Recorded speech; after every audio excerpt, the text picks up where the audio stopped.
This is BAWLER. Hello, I have prepared an important and interesting video for you. Subscribe and write in the comments what you think about it. Think Putin invaded Ukraine because of NATO? Think again. While the official narrative repeatedly points to NATO expansion, so-called denazification, and the protection of Russian-speaking populations as justifications for war, these talking points fail even the most basic scrutiny. Western leaders, including NATO Secretary General and former Dutch Prime Minister Mark Rutte, have stated openly that what's really driving the invasion is the revival of empire.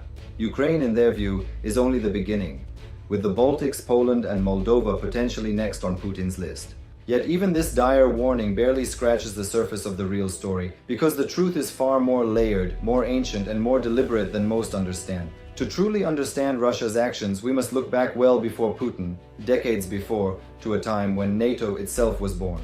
NATO wasn't created to provoke Russia. It was established in the ashes of World War II as a shield, to allow war-ravaged European nations to rebuild under the protective military umbrella of the United States without fear of Soviet interference. At that point in time, America stood as the only nuclear power and the world's unmatched military force, while the Soviet Union, having taken Berlin and crushed Hitler's Eastern Front, held de facto control over Eastern Europe. The original NATO members in April 1949 included the United States, the United Kingdom, France, and others. In the following years, Greece, Turkey, West Germany, and eventually Spain joined. West Germany's rearmament sparked protests from the Soviet bloc, particularly because the memories of Nazi militarism were still painfully fresh. The Soviets even proposed joining NATO themselves, a radical offer that the US rejected. They also proposed a neutral, unified Germany, which the West refused. These rebuffed offers led directly to the formation of the Warsaw Pact in 1955, a military alliance of the USSR and 7 Eastern European countries, and with it, the full division of East and West, both ideologically and militarily. That balance held until 1991, when the Soviet Union collapsed. Ukraine was central to that collapse. Its 1990 Declaration of Sovereignty was as symbolically powerful as the fall of the Berlin Wall. Gorbachev's attempts to modernize the Soviet system through glasnost and perestroika only accelerated the unraveling of the empire. And during reunification talks with Germany, Western leaders gave verbal assurances that NATO wouldn't move 1 inch eastward. But these promises were never formalized in writing. Declassified documents show Western leaders were aware of Soviet concerns, but legally NATO remained free to expand. And after the USSR's collapse, Russia inherited only the Soviet state's legacy, not the sovereignty of the 14 nations that declared independence, including Ukraine. From 1999 onward, NATO expanded rapidly, not by force, but by invitation from former Warsaw Pact countries and ex-Soviet states. By 2024, even previously neutral Finland and Sweden had joined. Russia didn't invade any of them. The only exceptions, Georgia and Ukraine, 2 nations that merely expressed interest in joining NATO, not even actual members. But Ukraine is different, and geography explains why. Russia shares its longest NATO bordering frontier with Ukraine, more than 1,100 miles, and that border runs uncomfortably close to Moscow, Kursk, and Rostov-on-Don. Ukraine's 2024 drone strikes into Russian territory proved how exposed these regions are. Meanwhile, Russia's other NATO bordering neighbors, like the Baltics and Finland, are concentrated in the northwest, flanked by the Arctic, and much easier to defend.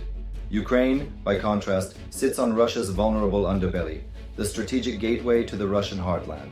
Despite never receiving a NATO invitation, Ukraine's aspirations crossed Russia's so-called red line.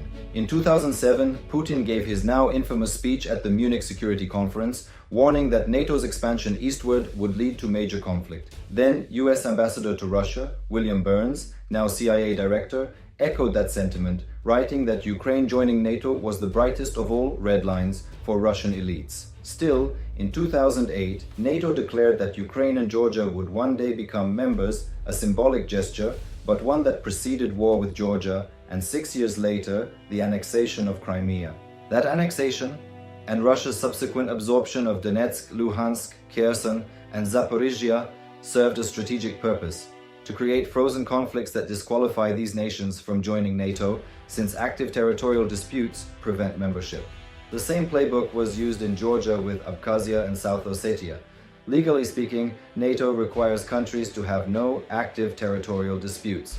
Putin understood that and created those disputes deliberately. But there's more to this than strategy. For Putin and many Russian nationalists, Ukraine is not just another former Soviet republic. It is part of a shared historic and cultural identity. That belief traces back centuries, particularly to the 17th century Pereslav Agreement, in which the Zaporizhian Cossacks swore allegiance to the Russian Tsar. While Ukrainians see this as the beginning of colonization and lost sovereignty, Russians have celebrated it for centuries as a reunification.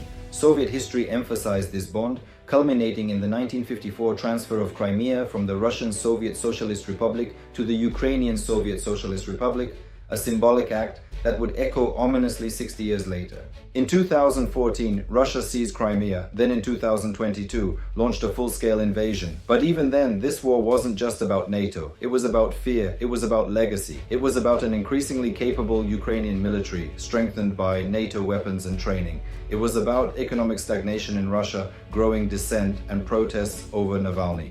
It was about controlling the narrative at home and restoring a sense of greatness lost since 1991. And it was about timing. By 2022, the Russian military was still stronger than Ukraine's, but not for long. Putin likely calculated that the window for a successful invasion was closing fast. Better to act now than face a stronger Ukrainian army later. And so he launched a war to delay NATO, to fracture Ukraine, to remind the world that Russia still mattered. But it didn't go as planned. Ukraine didn't break, it resisted, it fought, and it grew stronger. NATO grew bolder. Russia became more isolated. And today, Putin faces the very nightmare he tried to prevent, a defiant, battle-hardened Ukraine, closer to the West than ever.